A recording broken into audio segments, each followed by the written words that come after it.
RSS ಪಥಸಂಚಲನ ಜಿದ್ದಾಜಿದ್ದಿ ವಿಚಾರ ಜೋರಾಗಿದೆ. ಇನ್ನು ಈ ವಿಚಾರವಾಗಿ ಕಲ್ಲಡ್ಕ ಪ್ರಭಾಕರ್ ಭಟ್ ಕಾನೂನಿಗಿಂತ ದೊಡ್ಡವರ ಅಂತ ಹೇಳಿ ಸಚಿವ ಪ್ರಿಯಾಂಕರ್ಗೆ ಕಿಡಿಕಾರಿದ್ದಾರೆ.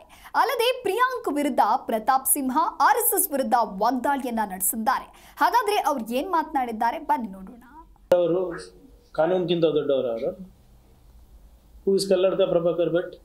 ಇಸ್ ಈ ಅಬೌವ್ ದ ಲಾ? ಏನು ಸಂವಿಧಾನಕ್ಕಿಂತ ದೊಡ್ಡವರಾಗ್ಬಿಟ್ರೇನ್ರಿ ಇವರೆಲ್ಲರೂ? ಮಾಡಲಿ ನೋಡೋಣ. ಕೋರ್ಟ್ ಪರ್ಮಿಷನ್ ಕೊಟ್ಟರೆ ಮಾಡಲಿ, ಬೇಡ ಅಂತ ಇಲ್ಲ. ವಿತೌಟ್ ಪರ್ಮಿಷನ್ ಮಾಡೋಕ್ಕೆ ಹೋದರೆ ನಾವೇನು ಸರ್ಕಾರದವ್ರೇನು ಕತೆ ಕಾಯ್ಕೊಂಡಿದ್ದೀವ? ಇವೆಲ್ಲ ಇಂಥ ಪ್ರಚೋದನೆಕಾರಿ ಹೇಳಿಕೆಗಳನ್ನು ಕೊಡೋದು ಬಿಟ್ಟು ಕಾನೂನು ಪಾಲನೆ ಮಾಡಿದ್ರೆ ಒಳ್ಳೆಯದು ಎಲ್ಲರಿಗೂ, ಅವರಿಗೆ ಅವ್ರ ಸಂಸ್ಥೆಗಳಿಗೆ. ಪ್ರಶ್ನೆಗೆ ಉತ್ತರ ಇಲ್ಲ ಅಂದರೆ ನಿಮ್ಮ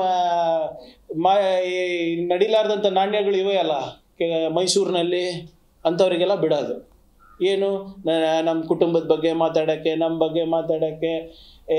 ನಾನು ಹೇಳ್ತಾ ಇಲ್ವಾ, ವೈಯಕ್ತಿಕ ಟೀಕೆಗಳು ಇವಾಗ ಮುಗಿದ್ಬಿಟ್ಟಿದೆ, ಅವ್ರ ಹತ್ರ ಏನು ಉಳಿದಿಲ್ಲ.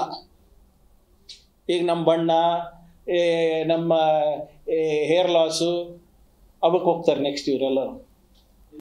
ಏನಾದರೂ ಇವರಿಗೆ ಸ್ವಲ್ಪನ ಕಾಮನ್ ಸೆನ್ಸ್ ಇದೆಯಾ ಮಾತಾಡಬೇಕಾದ್ರೆ? ಇವರಿಗೆ ಇದೇ ಆರ್ಟಿಕಲ್ 371J BJPಯವರು ತಿರಸ್ಕಾರ ಮಾಡಿದ್ರು. LK ಅಡ್ವಾಣಿಯವರ ಒಂದು ಪತ್ರ ಇದೆ. ಏನಾದರೂ ಆರ್ಟಿಕಲ್ 371J ನಾವು ಕಲ್ಯಾಣ ಕರ್ನಾಟಕಕ್ಕೆ ಕೊಟ್ಬಿಟ್ರೆ ಸಿವಿಲ್ ವಾರ್ ಆಗಿಬಿಡುತ್ತೆ.